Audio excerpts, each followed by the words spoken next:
day. Oh man, I'll do the intro. I'll say the names. But Bracky got me.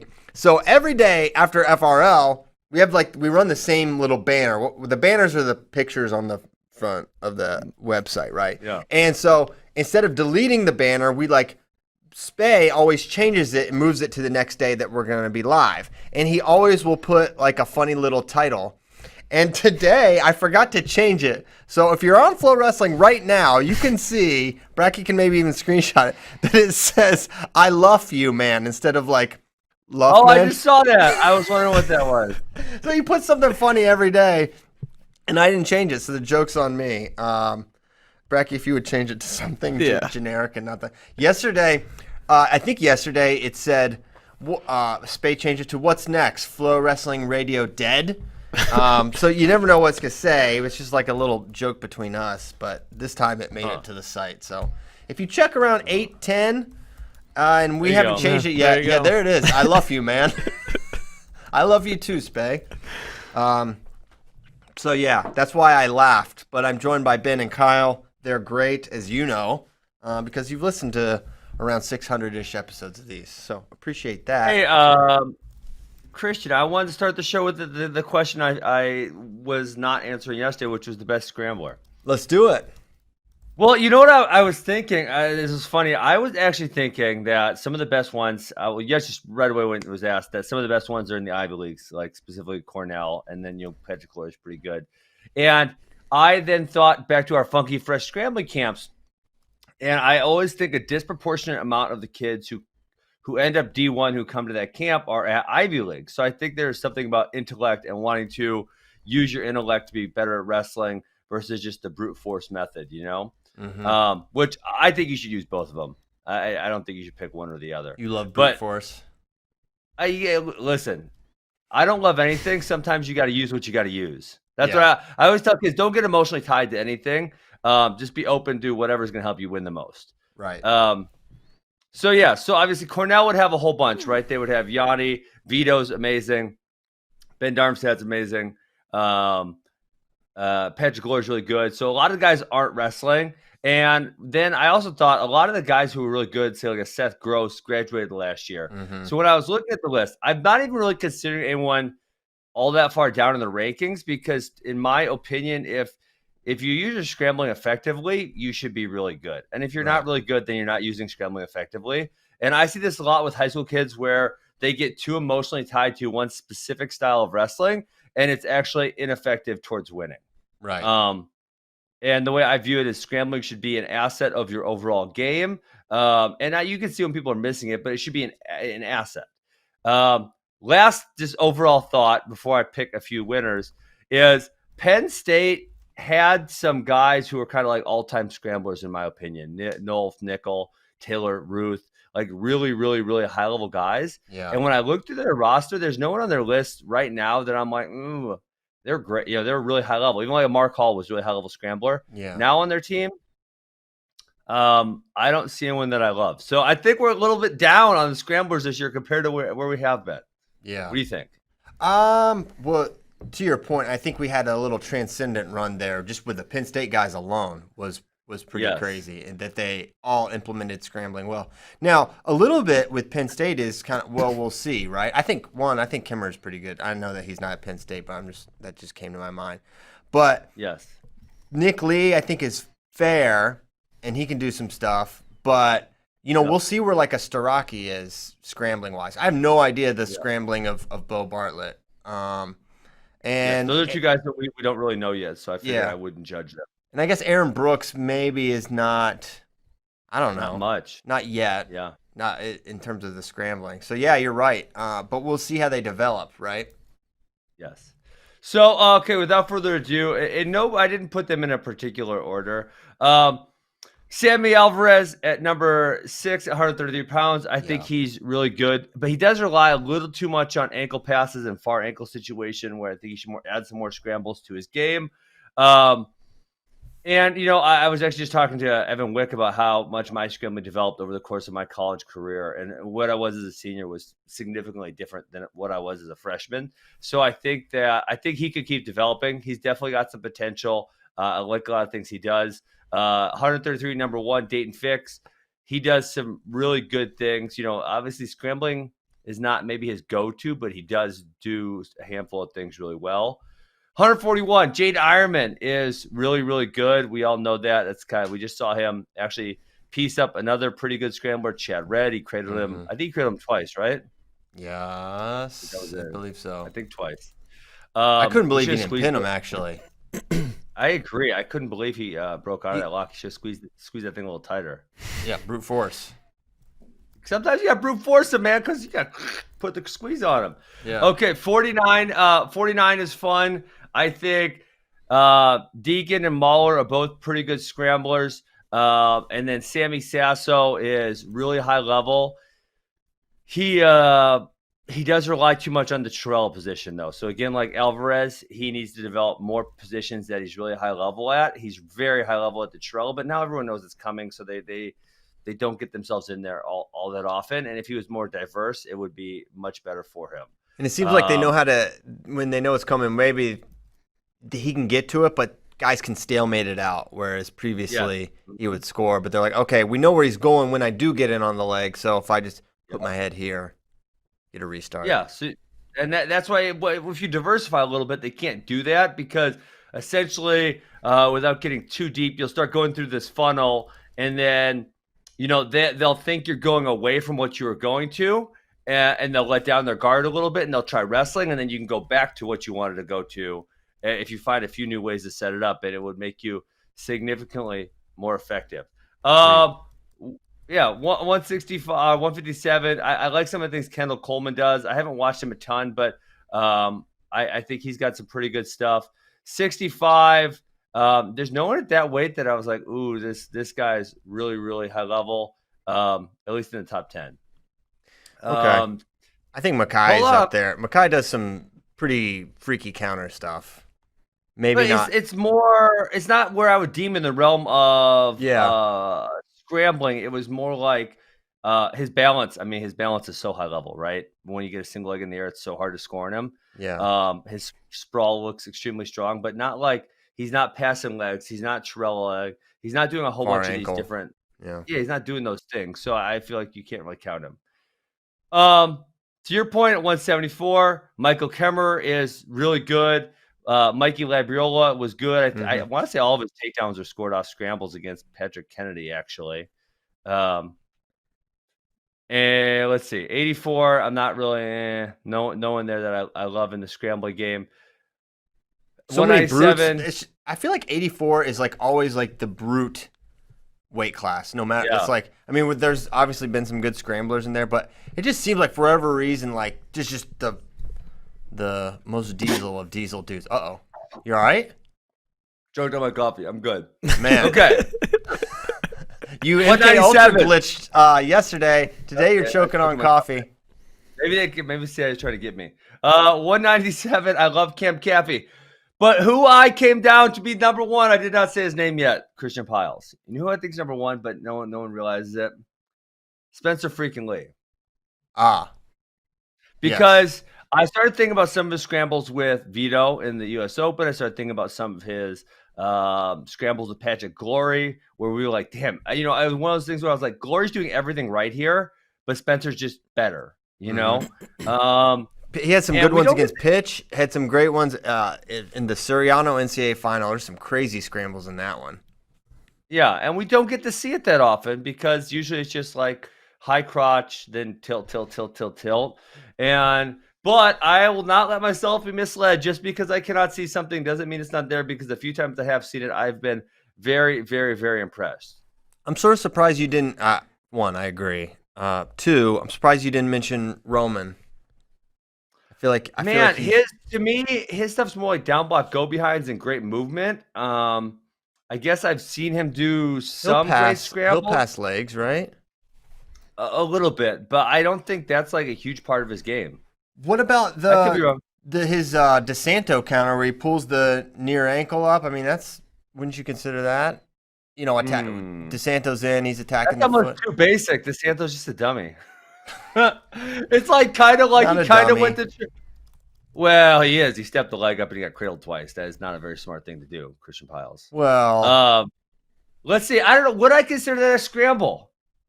Yeah, I mean, it's kind of like a really low-level Chirella type position. But why did no? I guess it's a scramble. I guess so. He'll he far just pulled his ankle, ankle, too. just stepped up, and then boom, you took him over. Yeah. I guess it's a scramble. I think it's a scramble. I mean, I think he'll attack far ankle and stuff as well. Yeah. He's pretty scrambly. I mean, he's sort of tough to put in a box, and it's far from the entirety of what he does, but I think he's pretty solid there. So Spencer Lee, number one at brute force, number one scrambling, number one rank. He's number one in a lot of things. He's number one in a lot of things. Yes, absolutely right.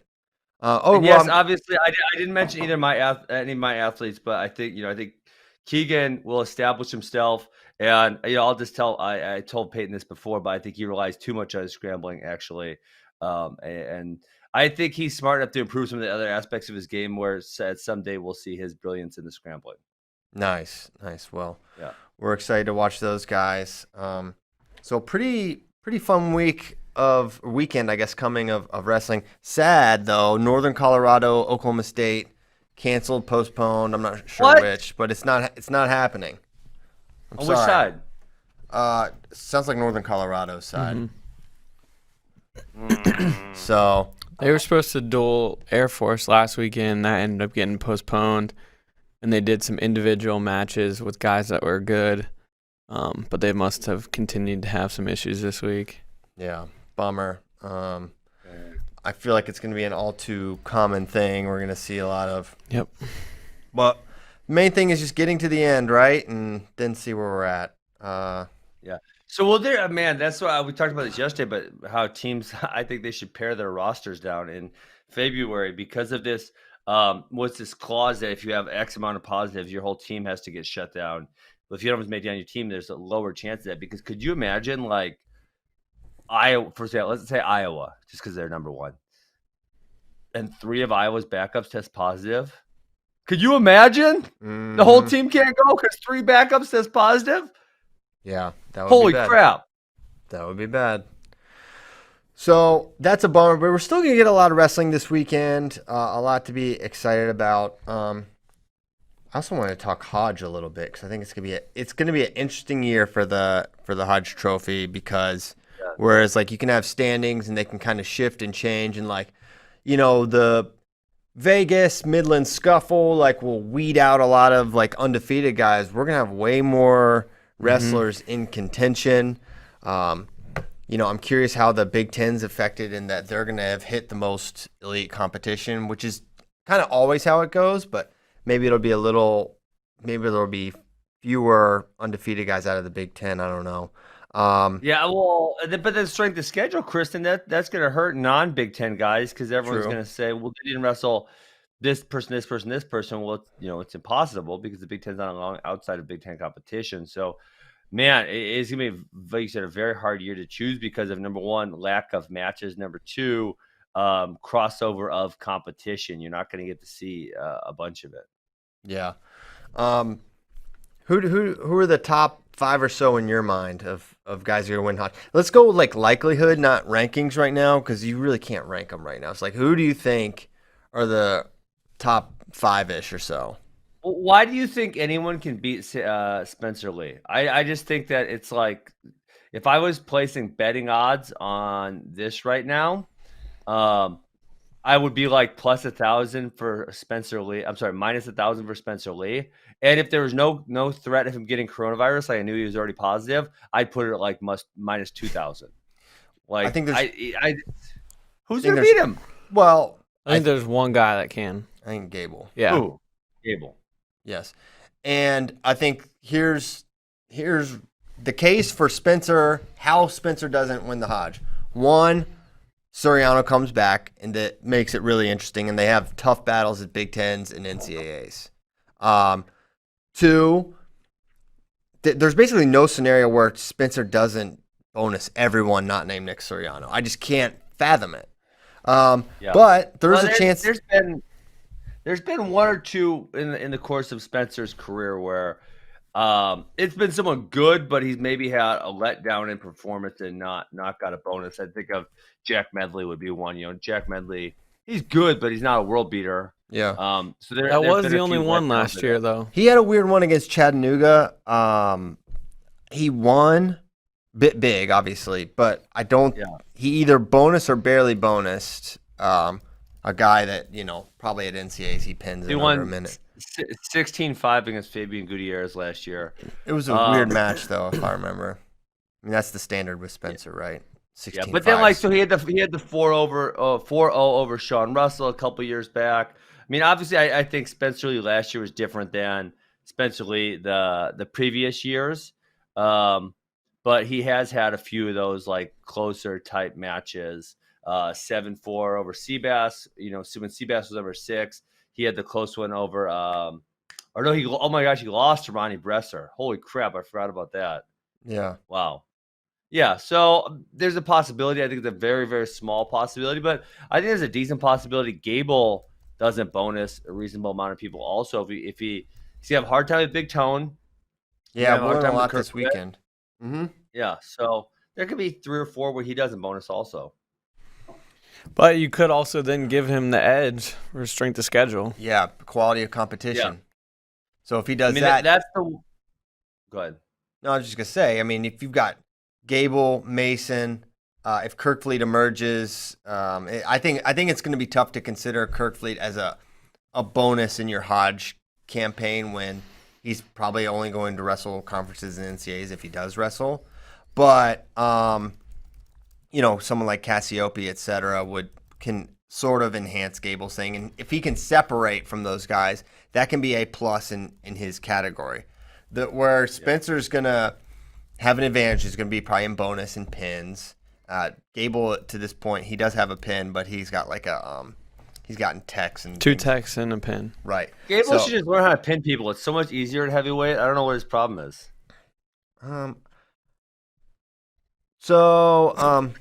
Yeah, I mean, I don't ignore that statement. No, I'm not going to ignore it. It's I think it's easier once they're on their back to pin them, but I think maybe it's tougher to get them on their back. I did this research because I thought it was going to be harder for people because I had the same theory. I was like, harder to get them on their back once they're there, pin automatically. Yeah.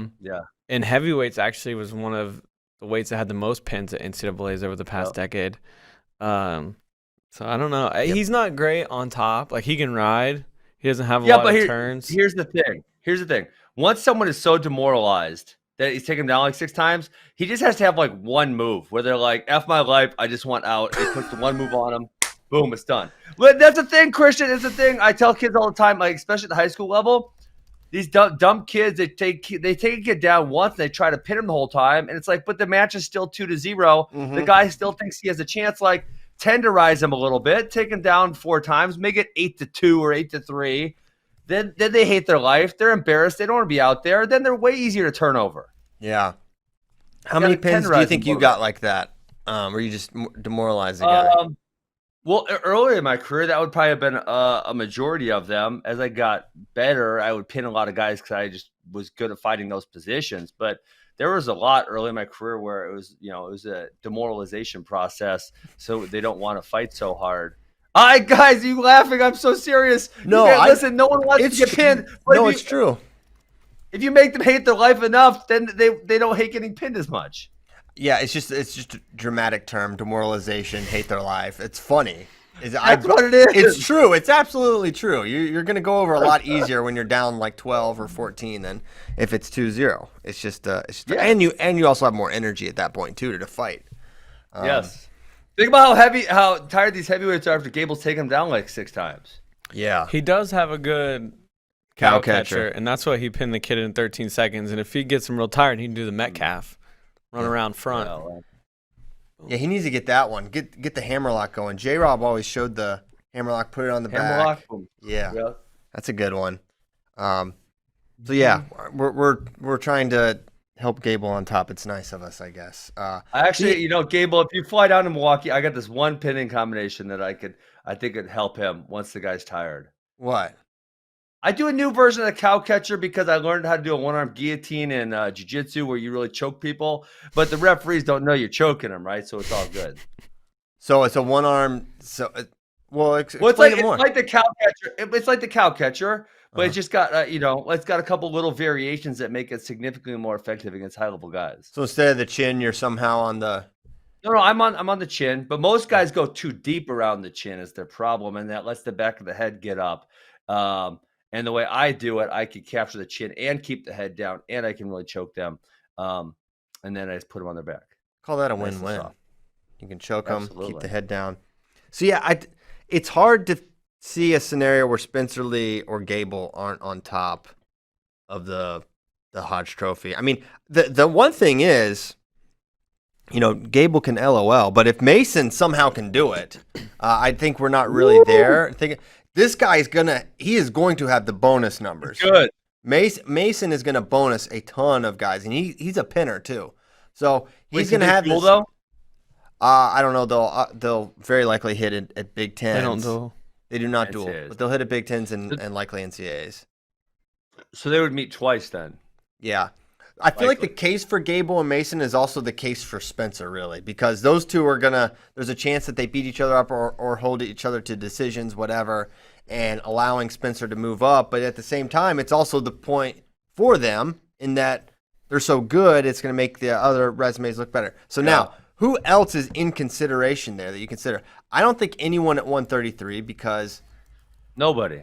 I think I would pick Dayton or Micic probably to win right now, and they're not going to have He's the going to get like 5 matches. they're not going to have the matches to do it.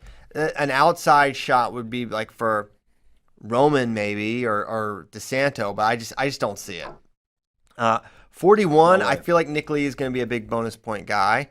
They need to get matches, but I think he's someone that can put himself in the conversation. If you look at how much he bonuses, he's going to be interesting. But he's got Jaden Ironman and Sebastian Rivera in his conference, and I don't know that he's better than either of those guys necessarily. Jaden beat him at NCAAs a couple years ago, I know, but then Nick Lee beat him pretty soundly at Senior Nationals and freestyle, so what's that? And then there's Sebastian Rivera, who I don't think is going to be in consideration for the Hodge, but he's definitely maybe most people's pick to win NCAAs at 141.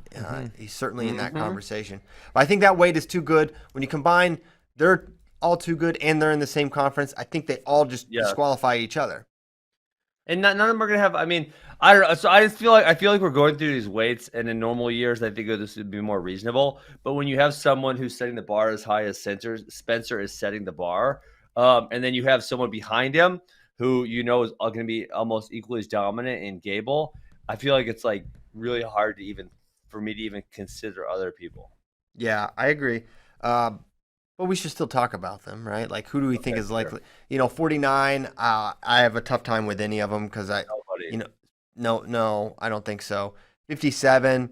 I don't think Deacon or Hidley or Carr bonus enough, and I think there's going to be some cannibalization there. I think although they're not going to wrestle each other, they're all in 3 separate conferences, so they're going to all probably. Deacon, Hidley, and Carr will probably all be undefeated going into NCAAs. And how big will that 1 seed be? I'm probably leaving someone out. I'm going to get yelled at. But how big will that 1 seed be? Because the 2 and 3 are going to be so good and likely hitting the semis. That'll be interesting to note.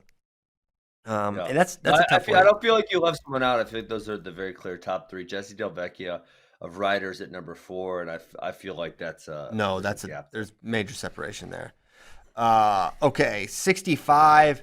I don't think Mackay will bonus enough to surpass any of those guys. Bull maybe outside shot. Are we even?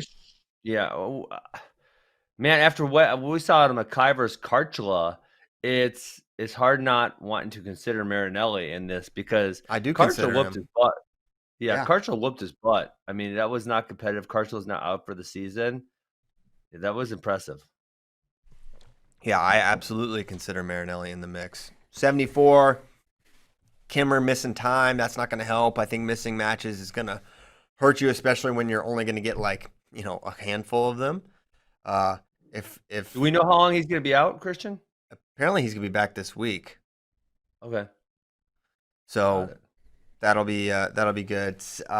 Who else at 74 though? You know, we like Starocki, but we're putting the cart way in front of the horse there. Massa. Labriola, Massa. I just don't see those guys. Plus all Big Ten, so they're going to beat each other up.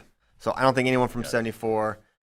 84, if Brooks is really turned a corner, like, you know, rumor mill kind of suggests, maybe he can come out and be a big bonus guy, but that weight's so good with Amin there and the emerging Nelson Brands, Bronigal, Rocky Jordan. But if Brooks is separated, who knows? Do these extra matches actually count on the records? Yes. Bro, I'd be telling Coach Smith, like, line me up. Line me up like 5 of them. I'm just going to go out there and deck them all in 10 minutes.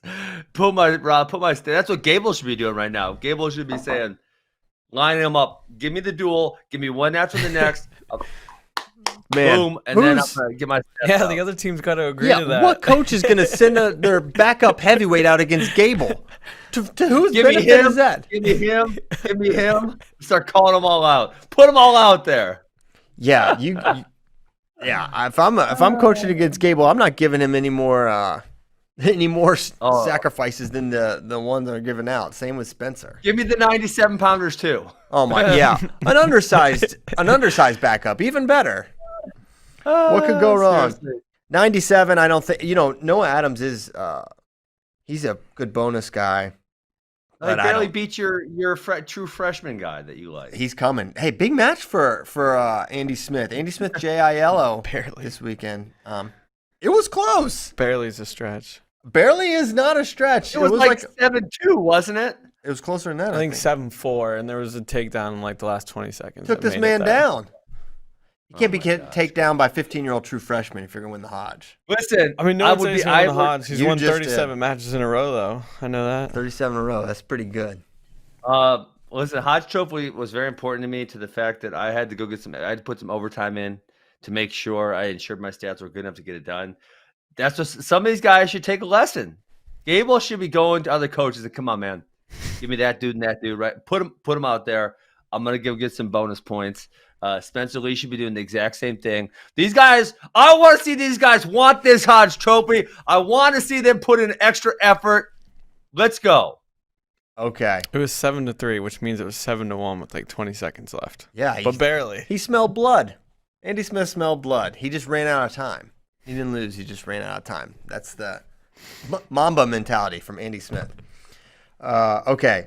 So Andy Smith would have been on the Hodge list, but early match, his time will come though. His time will come. So that's pretty much it. That's the Hodge discussion. Gonna be an interesting year. I don't like how you guys are boohooing my extra match strategy. Listen, you guys gotta want it. Listen, I get 2 votes. I get 2 votes. If one of these guys shows me they want it and they earn it, I'm gonna give them the damn votes. Wait, you get 2 votes? No, you don't. I got 2 trophies, don't I? You don't get 2 votes. I know, but do they actually count your vote as 2 votes? I get 2 votes, Bracky. Can you split your vote? Can you go 1 for Gable, 1 for Spencer? No, they get both my votes. They get both my votes. You wouldn't split it. Whoever shows they want it gets 2 votes. So, listen, I'm not poo-pooing it. I just live in the real world where I can't see Brandon Eggum going up to Tom Brands and saying, "Hey, coach, you want to throw Costello out there too? Who else you got?" I'm not even asking Brandon Eggum to do it. I'm telling Gable to go do it. Gable, you walk your happy butt over there. You tell Tom Brands, I want that guy. I want that guy. Put him on the mat, 6:30 sharp. I'll be there. Okay, there's nothing wrong. That's we're all great. In what world would they agree to that, Ben? It's not the Southeast Missouri Open that you can just enter. They have to select. Listen, here's what I would do. I would have a cameraman walking behind me, and I'd say, Tom Brands, if they don't show up at 6:30 sharp, they're cowards. And I'd give them a crazy stare. And then they show up. Okay. You cannot back down from a challenge like that, Christian. You can't do it. They certainly will. Yeah, I don't know. But you know what? Maybe if he starts putting it out there, maybe he'll put some pressure. But I think you should put it out there.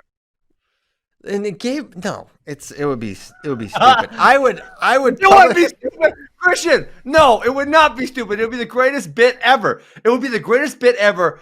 ever in college wrestling, if Gable started walking up to other coaches and saying, I want that guy and I want that guy, you put him out there, I'm getting the bonus, would be the greatest thing that's ever happened in college wrestling. That's, well, one, no. But two, I don't think that's stupid. I think it would be stupid for any coach to agree to send their backups out there voluntarily against Gable.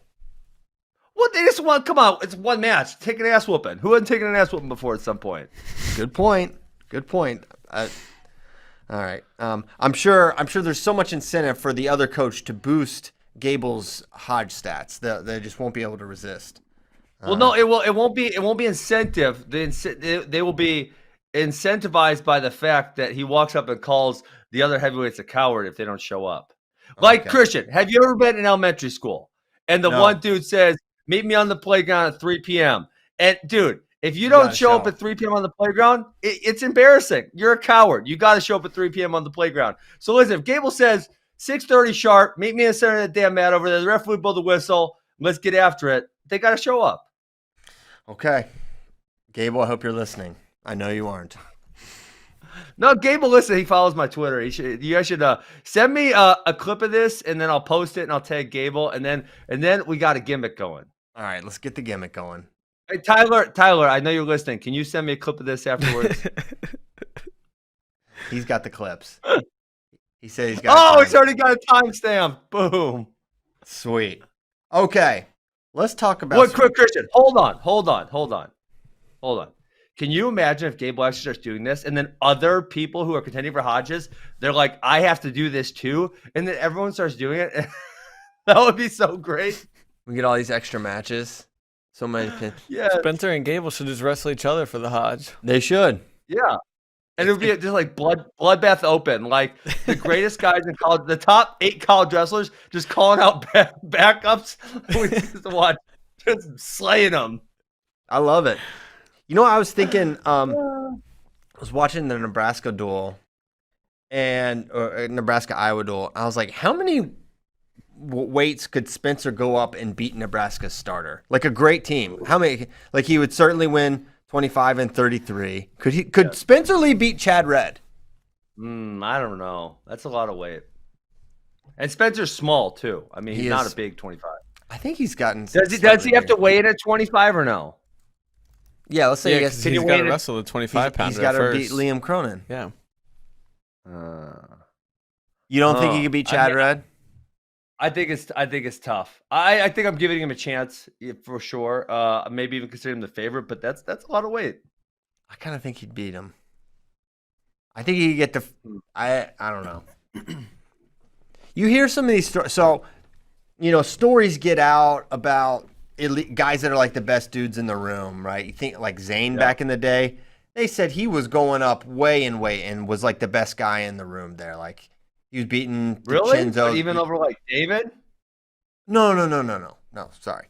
Like the team he was on. Like he was like the team got it. Beating Knopf, beating Chinzo, maybe even Mark. Like he was like the baddest dude in the room there. So I think about that. Zayn was beating Mark Hall at 174? No, I don't know that. I'm saying he was like beating Chinzo like routinely. Really? Yes. Wow. Like Chinzo's tweeted about it. Yeah. Like the year he won NCAAs. So you think about that, it's like, okay, well, if that can happen there, if you're and Spencer's got that freak strength, maybe he could. Yeah. I don't know. I don't think it's unheard of. Couldn't you? How far up could you go in Missouri? I was beating everybody. Okay. Yeah, you were beating Mark Ellis, weren't you? Yeah, but he wasn't a national champ. I think the year he won nationals, he started beating me. If not, he was definitely beat me the year after that because one of those years he got really big. I don't recall which year it was. Yeah, so you could beat. I was good at wrestling heavyweights, though, because I understood the strategy of wrestling heavyweights.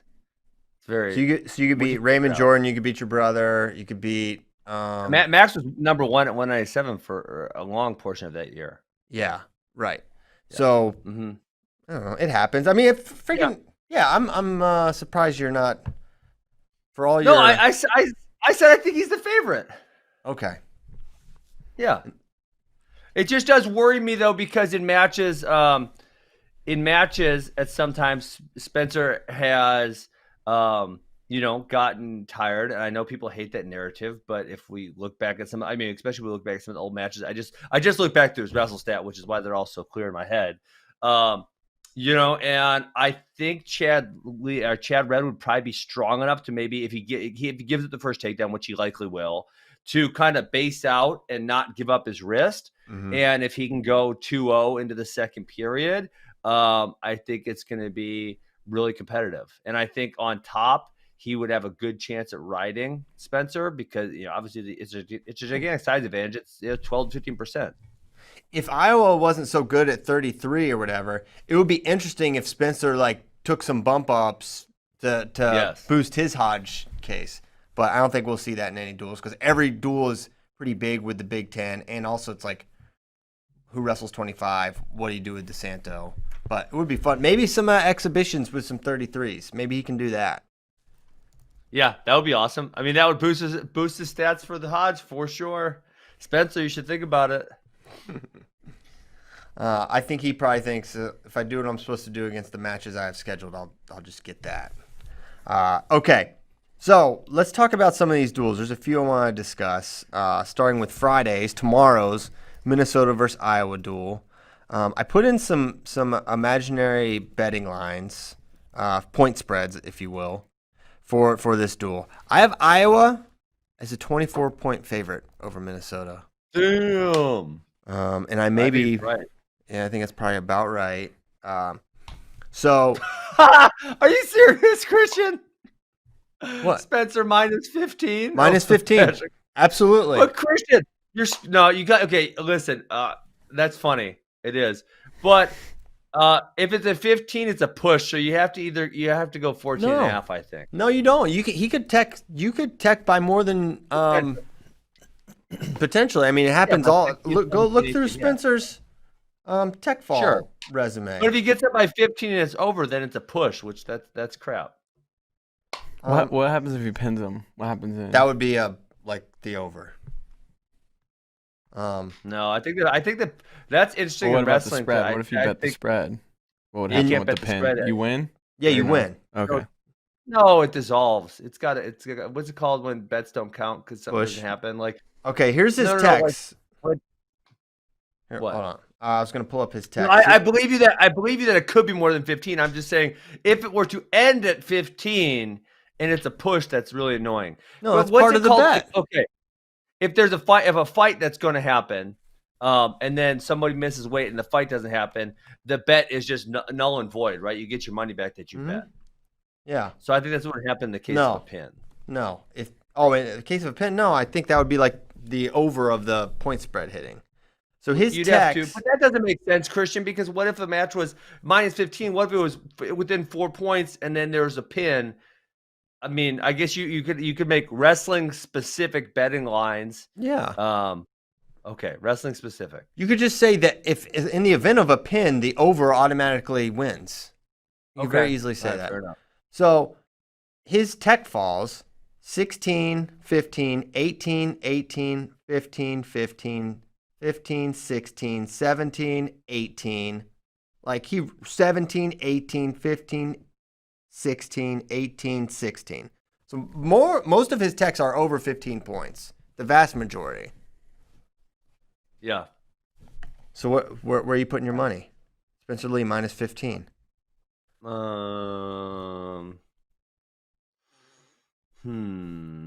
This is a tough one. I'm going over. This is one where, okay, really, if I'm looking at a line, I wouldn't bet this because I can definitely see it going both ways. I try to bet things that are more for sure. If you have a gun to my head and you force me to bet this, I'll go Spencer the over. Yeah, because you win if he pins and you win if he wins by 16 or more. This is against the number 9 ranked guy in the country. Why you guys keep saying over? It's a spread. Oh, okay. What should I say? It's the spread. If it was over, you'd have a total, a match total. Okay, you beat the spread. So he covers. Covers. Yeah. So you're saying if he pins, Spencer covers. Covers the spread. Covers. Yes. Okay. Pardon my terminology. Then yeah, I would take Spencer minus 15 then. Okay. What do you think about this one? Brayton Lee versus Caleb Young. I say minus And Brayton a slight favorite here. so I think sometimes you could just do. I'll go Brayton. I mean, the -1's kind of annoying because I could definitely see it being a 1-point match, which then again is a push also. Right. I'll go Brayton. Yeah, I think he's just his pace I think is going to help him against Caleb Young, who also has good pace. I just think he's got more ways to score. I think it's tight though. I think it's a close match. I think it's like one takedown match. Okay, I still think in my mind Caleb Young is going to be coming late here, and it's going to be interesting. But I've got Brayton close in this one. Yeah, I would take Brayton with the points because I see it as like a sudden victory type match. So yeah, he gets a sudden victory takedown to win. Yeah, that's the other thing that's annoying about a -1 in a wrestling match is, and this is why freestyle betting would be better because of the criteria. But if it goes to overtime and it's tied and there's a takedown, then it's very clearly a +2. And I know you may say we have to figure that in, but has gambling, baby. Yeah, I mean, it's no different than, the team's running the ball out or whatever, and they fumble and they run it back for a touchdown. Yeah. It happens. Bad beats. Garbage time points. You got to factor it all in. Okay, another interesting match. Alex Marinelli versus Andrew Bubba Sparks. I said Bull -4.5 here. Am I being too charitable to Sparks? I don't think so. Is that about right? I mean, he's tough. I'm going Marinelli by more. I'm taking Marinelli to cover this. He's not gonna make the same mistake twice, Ben Askren. I will not. Sparks beat Rob. He's probably got a better gas tank than Rob. I would still probably lean Marinelli to cover, but I don't think it's a bad line. Okay, well, I feel better there. Yeah. I think I said it at -4.5. I'll say Marinelli covers, but yeah, I don't know. I think that's about right. Okay, here's this one. Cassiope Gable. I said Gable -6.5. Okay, their previous matches was it 9-4? 9-4 and 7-5. 9-4 and 7-5. So I'm factoring in improvement from Gable year over year. And desire to beat him by a bunch of points to win the Hodge Trophy. Right. And he's gonna have warm-ups against Costello. Yes, he's gonna get Costello. Maybe Zach Glazier bumps up. You never know. Yeah, maybe ladies' man Jacob Warner. Maybe ladies' man Jacob Warner takes it. He says, "Let's go, Gable." So -6.5. What do you like? I'm taking Gable. Gable. Think he gets bonus? How big? No, I'll say Gable by 7. Oh man, just barely beats the spread. Man, I think if he's within 7, he's gonna get the major. So to me, it's like something like he wins by 5, or he kind of gets it by a couple points. Like he wins by 5, or he covers the 6.5 by a substantial amount. I think if he's within a takedown, I'll take Cassiope in the points. Yeah, I'll take Gable in the over or the cover. Let's see. And I'm taking Iowa on the spread. So you think they cover the -24? Yes. Dang, I don't think that's a bad bet because Minnesota's gonna be favored in one match. Yeah, heavy. Well, and maybe Brayton. Brayton too. If they win 2, they get 9. Or no, not 9. 3 plus 4, 7. They're definitely giving a bonus at other weights for sure. 7, and there's 8 matches. Yeah. I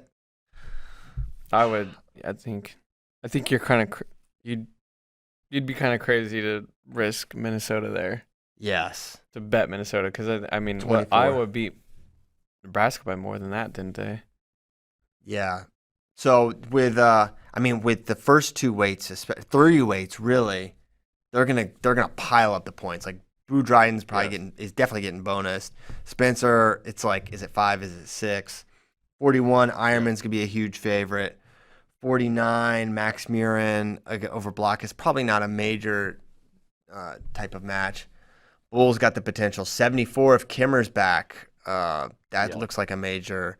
Nelson Brand's major. Taylor Vins. You have to figure he would do the same against Owen Webster.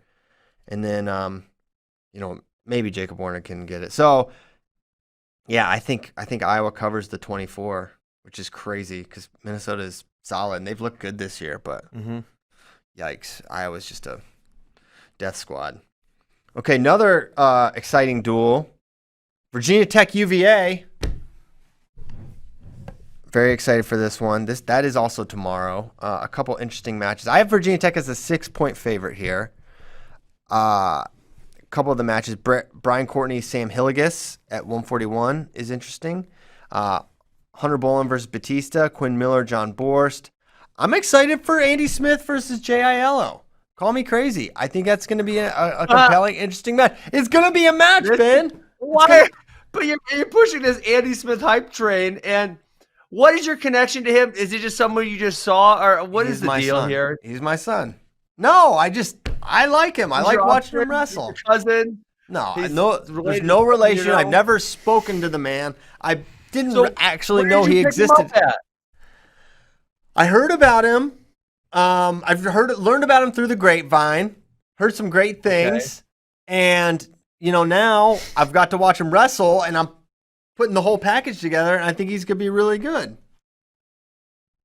Yeah. Okay. Now maybe I guess so. Now maybe maybe I'm a little ahead of schedule here with the hype train, but I think it's gonna arrive at some point. Might be a year early. Might be a year early. He is a true freshman.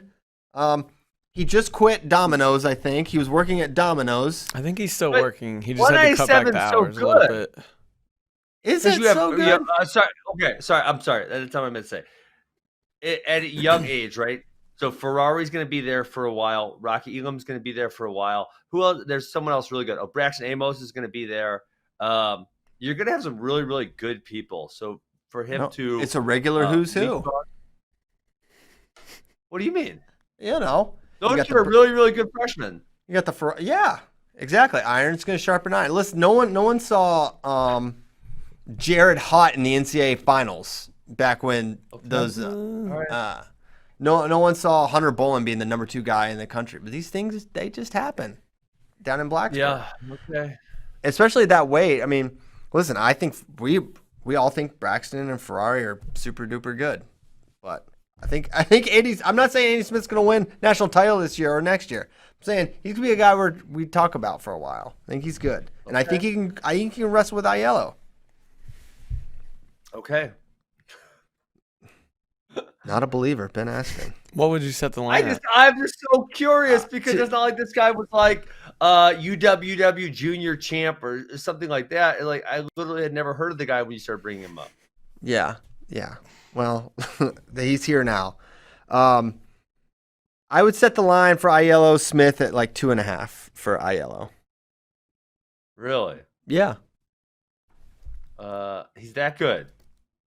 I mean, he lost to what's his face by 4? Noah. It was 6 for real though. No, it wasn't.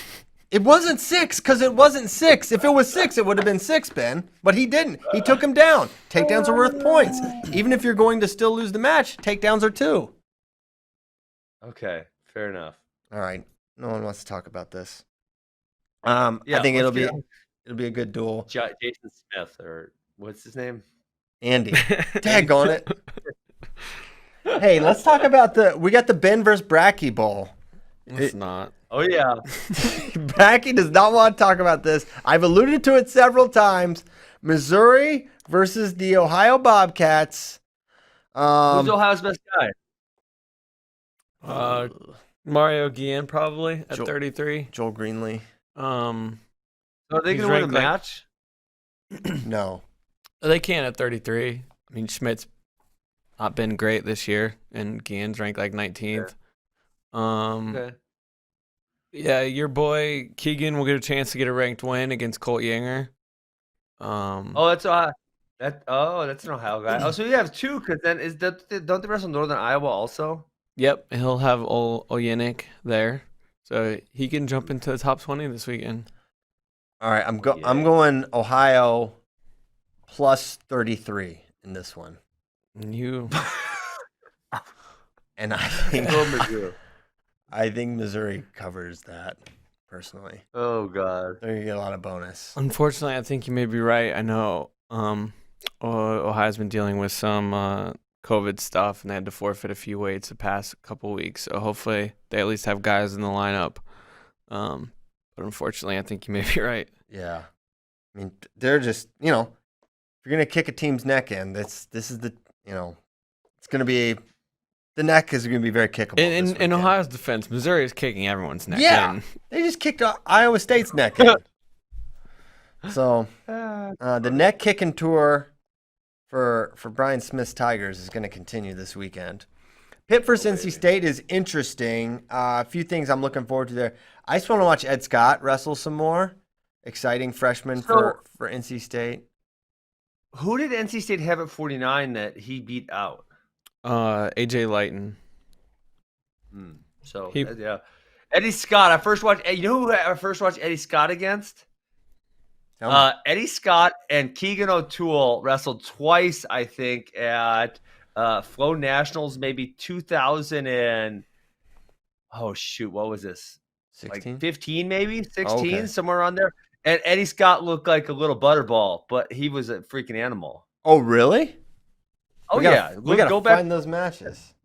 Oh, he looks so soft, and I like that you call him Eddie. I do too.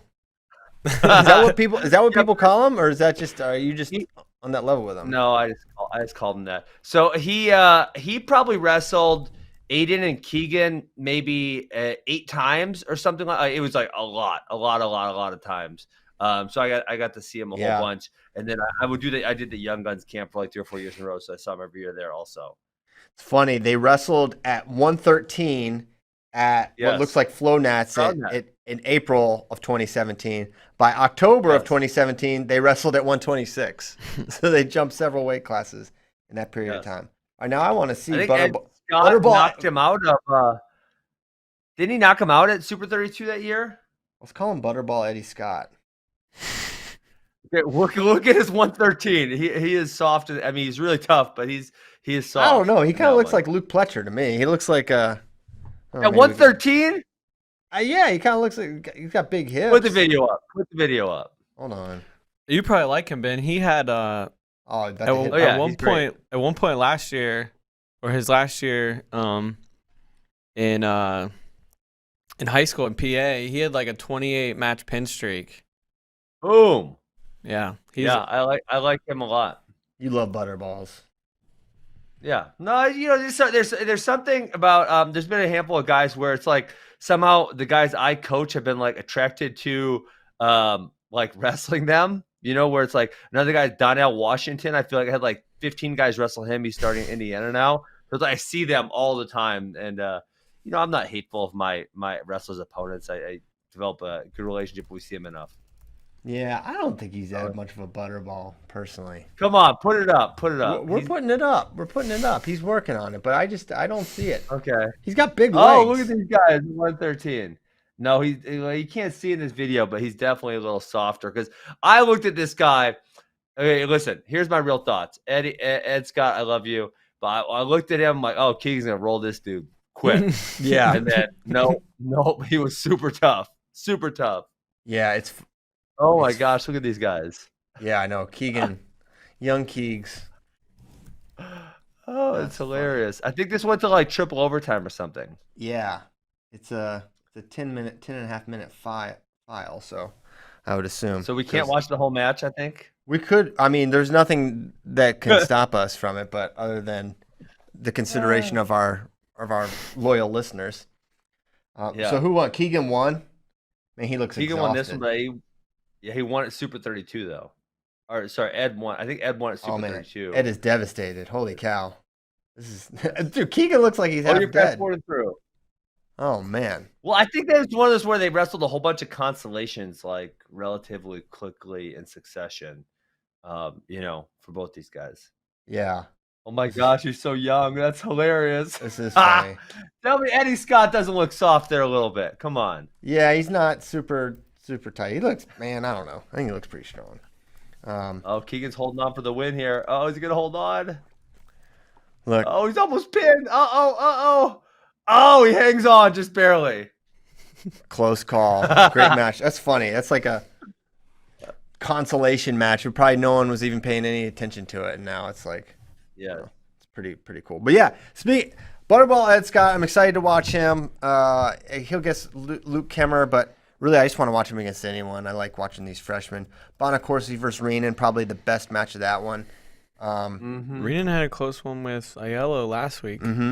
So he might be coming back around. So a guy to watch for sure.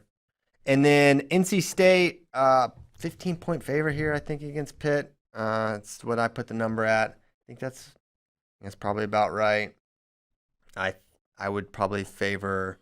I kind of like Pitt in the points just because that's why I would lean. They're just scrappy, right? You know you're gonna get fight. Maybe you get an upset. Maybe where you're supposed to get bonus, you hold on for a decision and narrow it a little bit. I think the only thing that would concern me is I really feel like NC State is much better at 49-57, and I feel like they can take advantage of those two weights maybe. Yeah. But I think if I was laying money down, I'd probably lay points with Pitt. With the Panthers. And that is hard for Bracky to say. It is. As a West Virginia fan, because they have a very vile saying that they like to implement that we will not repeat here really? on these airwaves. Pittsburghians? Pitt versus West Virginia is a very bitter rivalry. Really? They tell them to eat some devour some disgusting. I won't even say it. So we'll just leave it at that. All right, let's get to this one. Penn State, Michigan State. Penn State's obviously a monster favorite, but some very interesting matches within this duel, regardless of the assumed duel outcome. So starting at 125, Robert Howard versus Rayvon Foley. I said Foley a 2.5-point favorite here. Curious what you guys think. I have no idea what to expect out of Robbie Howard. I got to assume Rayvon's going to win, but it'll give us a good insight into how good Robbie Howard actually is, and I don't know the answer to that. You have $10. You have to place it one way or the other. Where are you putting it? Can we just do pick this guy or this guy instead of against points? Because I don't know these wrestlers well enough to be confident of what's going to happen. With I'm looking through the 6 matches that you have listed here. I would go Rayvon Foley, I guess. I don't know. All right. I would probably go Rayvon Foley just because it's a safe pick. You know what he is.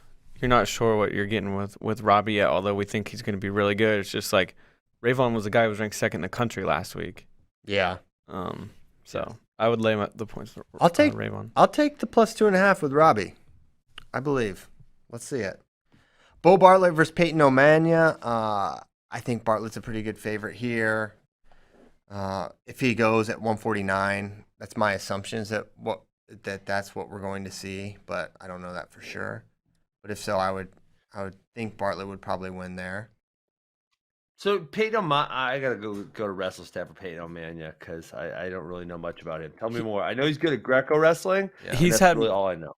Yeah, he's much more successful in Greco than he's been in folk style, but that does make him very dangerous because he has hit some nasty headlocks on kids. Yes, he does. But I would take. He got roughed up by Michael Blockus. Mm-hmm. I would take Bartlett. Oh yeah, for sure. That's what I'm taking. Brady Berge, Chase Saldate. We referred to this match yesterday. I think it's gonna be a really close one. I favor Berge. I have him a 1.5 favorite, but I think Saldate is showing why he was a highly sought after recruit out of California, and yeah, I think Berge wins, but I think it's like a 1 to 2 point match. I'm looking up his profile. So 5'4" Brayton Lee. I'll go Saldate. I'm going Saldate too. Wow. I think he's really gonna make some noise this year.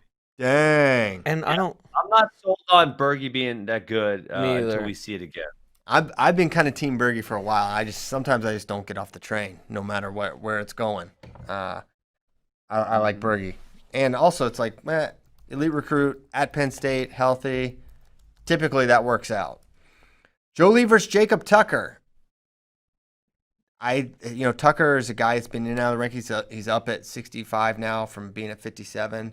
Good scrambler. He's tough on top. Kind of really solid all around. Joe Lee, we don't really know. He's got a lot of matches for a guy that hasn't wrestled varsity yet, but I think Joe might be the favorite, but I don't know. I'm curious what you guys think for this one. I'm looking through the wrestle stat for Jake Tucker. I'm going to go with Jake Tucker. Tucker over Lee. I think this is an opportunity for Sparty. I'll take Tucker as well. I'll take Joe Lee. I think Jacob Tucker's good. I think this could just be one of those where. Worry about the pace factor with Joe. Joe's going to bring it, and we saw Jake look great against Sparks, and then late just didn't have it to finish the match. And Joe is maybe not Nick level in terms of overall caliber, but he's gonna wrestle hard for 7 minutes, and that could be a factor. The caveat is if Jacob can really eat up a lot of time on top, get a takedown early, get a ride going, conserve some energy, that seems to be the path forward for him. Carter Starocki versus Drew Hughes. Drew was a guy I kind of liked coming out of high school, and I just don't know what happened. But he is just not. Really? Yeah. What do you I don't remember him in high school. Where was he from? He's from Michigan. Really? Or Indiana. Mm-hmm. Indiana. He's really good on top. He's really good with legs. He wrestled. Didn't he wrestle Mark Hall at Dapper Dan? No, that was he wrestled Jake Wenzel, but Wenzel. I believe he did wrestle Dapper Dan. I think he wrestled 2 matches, if I'm remembering correctly. Like Whippeal was wrestling Team Indiana maybe, and then someone got hurt, and he did double duty. I feel like, and he won both. No, I don't remember. Let me look it up. Pittsburgh. Yeah, he did. Who'd he wrestle? No, he wrestled Wenzel. So that means Mark probably wrestled Austin Bell. Almost looks like Drew Hughes has not made very much progress because he actually was not bad as what looks to be a true freshman. That's what I'm saying. Yeah, relatively close with Logan Massa. Close with Cracky's boy Joey Gunther. He beat up on Johnny Sebastian. He was he lost 3-2 to Isaac Jordan. Like, he had kind of a good year this year. Yes. And then, yeah, wow. Yes. So I don't know. But I think he's going to get beat pretty good here by Starocki. I would think bonus territory. Jake Allar beat Hughes, I think 14-1 or 13-1, something like that last week. Yes. And Allar is another guy that I was really high on coming out of high school that has not materialized yet with Jake. So I got to think it's a beatdown coming from Starocki. Yes. But it could be just something where it's like straight takedowns, and I could see like a dominant 6-point decision where he gets like 5 or 6 takedowns on him in riding time or something like that. Sure.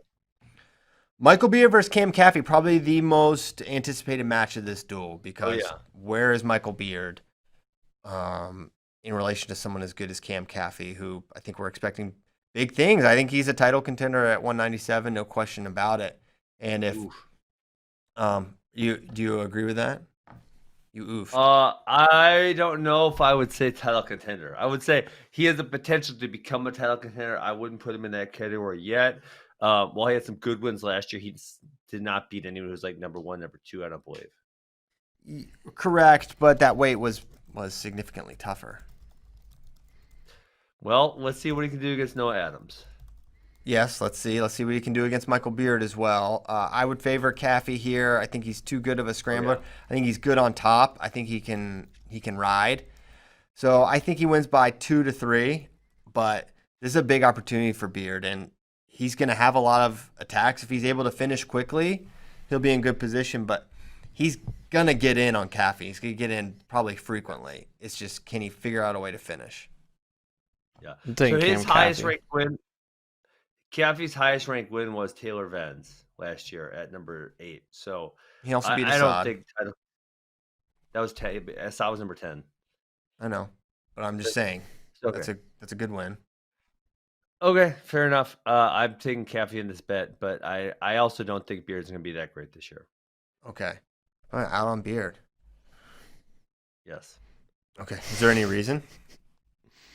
I watched a few of the NLWC matches. And I just haven't been overly impressed with Michael Beard. I think he was really high level in high school, and for some reason he hasn't really made the jump to being really high level in college. And I think he graduated I feel like he's done 17 gray shirt years or something. I feel like he's been out of high school for a while. Yeah, this will be his 3rd year out of high school, I believe. Okay. Yeah, I so mean- I think. Go ahead. No, I was gonna look up him and Gavin Hoffman wrestled at Who's Number One, and Hoffman is a redshirt sophomore. So Yeah. So that sounds about right. Yeah. So he lost last year. He lost to Bullsack, who was number 9. He lost to Traxler and Laird, who were 20 and 21. And his biggest win was over Dakota Gear, who was number 13. So I see him as a round of 12 type guy. Maybe he sneaks in and he's a low All-American. But I also, if he lost in, say, the round of 16, I'm not all that shocked. Right. Okay. Let's go to questions, shall we? Let's do it. We shall. All right, Richard Champion. Well, that's a great name. If your real name is Champion. So this is a question I believe directed at me because this is something I've said. How do you have Dayton Fix ahead of Thomas Gilman at 57? Pretty sure Gilman beat Fix last time they met at 2020 Pelicone, which is true. Where Fix tested positive for PEDs, and he's never met Soriano since beating him in college. He's top tier, at least equal to Fix and Soriano. Yeah, all true. I guess in my mind, I'm like the element of Dayton just being an unknown against Soriano and Spencer. God bless you, Ben. Keeps him in that conversation for me. I'm kind of at a point where I'm like, maybe Spencer and Soriano are past him, but it's one of those, until I see it, I'm not sure. But I feel certain that Gilman now, after watching Soriano and hearing what I've heard about the Spencer Gilman goes in Iowa, I'm kind of like, okay, well, maybe he's on that second rung right now. I don't know. So that's why I put Dayton there. It's kind of just we haven't seen it, the element of mystery, which is not really necessarily a reason to keep someone in consideration, but I don't know. I guess that's my thought process, as flawed as it may be. As flawed as it may be. I think that's reasonable, though. I mean, Gilman, I feel like, has maybe taken himself out of that top tier with the losses to Seth Gross and then the one he took at in France. So I think you're right on there. Okay. But yeah, no one's eliminating Thomas Gilman from contention. It's just my current view of those guys. Why do some international tournaments use tarps instead of regular wrestling mats? Because they're dumb. Is the tarp on top of a normal wrestling mat? How do they keep the tarps from bunching up? Well, they do bunch up. But I've heard some American freestylers are like, they love wrestling on the tarps. Like, they think it's... Why? I don't know. I forget who I read that said that, but it was like a guy. I'm like, these look so terrible. They just look bad. You see them less and less now, actually. The only argument you could make would be that they have better grip. I mean, I don't know what else you would argue. Yeah, I think it's something like that, like a grip argument. I've never wrestled on the tarps. Did you? I'm sure you did in your... Yeah, that was actually that's how I snapped my finger. This one, where my top 2 knuckles came off this one, it was because I was in a quad pod, someone was trying to gut me and my finger got caught in the tarp and snapped off. Dang it. So I hate the tarps. Yeah, tarp, they're not good. I think you see less of the tarps because UW has a mat deal with Dahlimer. So almost all the UW events, it's just straight those standard mats that we saw in France. And the ones weekend. Yeah, good point. And now that it's not like the yellow, red, and blue thing, now it's all the blue and orange. I think new mats are getting ordered or whatever, and they're just the tarps are going the way of the dodo, which is good. It's just a very amateurish look. I agree, 100%. I like the blue and orange too. I think it's sharp. Okay. Next question. Who has the best chance of beating Spencer Lee and why? I assume he means at 57. because no one has a chance unless Nick Suriano enters the chat at 125 NCAA. What do you guys think? I agree. No one has a chance unless Nick Suriano enters the chat. And at 57, at this point, maybe just Dayton Fix. I think Suriano has a good chance. I think Dayton has the. I think there's just something in that rivalry with their Akron match back in ancient times. There's something there, but I feel like Dayton needs to wrestle Spencer far away from the weigh-in. I think the weigh-in is going to be a thing for Dayton. It's just going to be tough for him to make 125, and we'll see with Suriano too. I feel like one thing you have with why I like Spencer and Yanni at 57 and 65. I feel like the scale is not going to be a major factor for them. I don't know how. I feel like Gilman's good at 57. I'm sure it's a really tough cut, but he's never shown a sign where that was really hard for him. But I feel like with Nick Suriano, I think the cut is a thing, and it was tough on him at Fort Worth. I think Dayton, I think it's just known that's going to be a tough weight cut for him. 57. And at 57-65, no one's sitting out. So our best guy is going to wrestle right away, a couple hours off the scale at 57. And what we know about trials is it's going to be a condensed, super elite field, right? And so with that consideration, it's going to be you're going to have someone good right away. So I kind of like that angle for those two guys. In addition to them being super super good otherwise. I think they're the right size. Okay, this is probably a question better for Ben. In West Virginia, we have a very condensed season this year, about 6 competition weeks. My program will have a lot of wrestlers with little or no experience. What would be your main points of focus / emphasis to prepare your team for the postseason? I mean, if your guys haven't wrestled, are they really all that worried about doing that well in the postseason? That's a tough one, right? I guess just teach them the basics: stance, single leg sprawl, and maybe a stand-up or quad pod of some sort. Stand-up probably be a simpler tactic to teach. Quad pod takes a little while to get a feel for it, although it's probably more effective in the long run. Probably those couple things. That's it. It's not. Yeah, 6 weeks is such a short window to teach people who haven't wrestled a lot. Yeah, it's so stupid what they're doing. I think headlocks is probably. What are they doing? They just kept backing up the start date of winter sports, and they're not even going to start until like March 24th now or something. What? Start in March? Yes. What is West Virginia doing? Get your people in line. I think Illinois is doing April, May, and June. Classic. For high school, and which is that's like a disaster. It's really short season too. It's not even like they're doing through like the end of the school year, which they probably could. March through like May. They're just doing a short little 6-8 week season, something like that. That's strange. Well, for me, it'd be interesting, like with Illinois, who's doing a spring season. I think someone else, maybe California, will their best kids do the high school season, or will their best kids go and do UWWs or Northern Plains or whatever else is, whatever big stuff is going on? Yeah, I'm not sure what they'll end up doing. If I was a really elite kid, I wouldn't wrestle the high school season. Yeah, it's world team season. Yeah, really. Unless there's, they can get a carve out, and because for so many of the elite kids, winning a state title is a formality anyway. So it's like, can I just do the qualifiers and wrestle at states and then move on? Yeah. Maybe that would be a reason. But I think if you're coaching, you have a short window. I basically only coached inexperienced, started new wrestlers. You just got to no one. I have maybe like 2 or 3 wrestlers that had like middle school experience that I got to coach. Basically everyone is new. You just got to teach the basics, drill a lot, yes, and hope to hone that muscle memory for a few positions and then see what you got. It's not as fun when you have to drill, but it's, I don't know. In my experience, it's like the only way to quickly get someone up to speed to where they can do stuff at a basic level. What's the better chance for David Carr to win a natty? This is from Siowa 14, which is not Sion's burner, but he asked the question yesterday.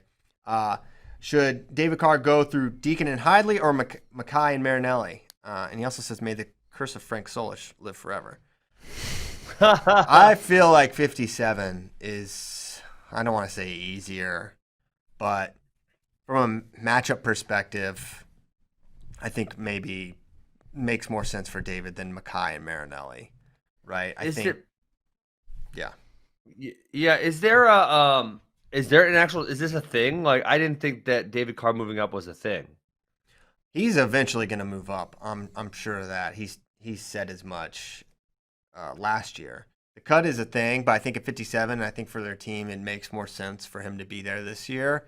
And with its fewer weigh-ins, all the reasons we already know, I think he's just going to stay there. But I would say 57.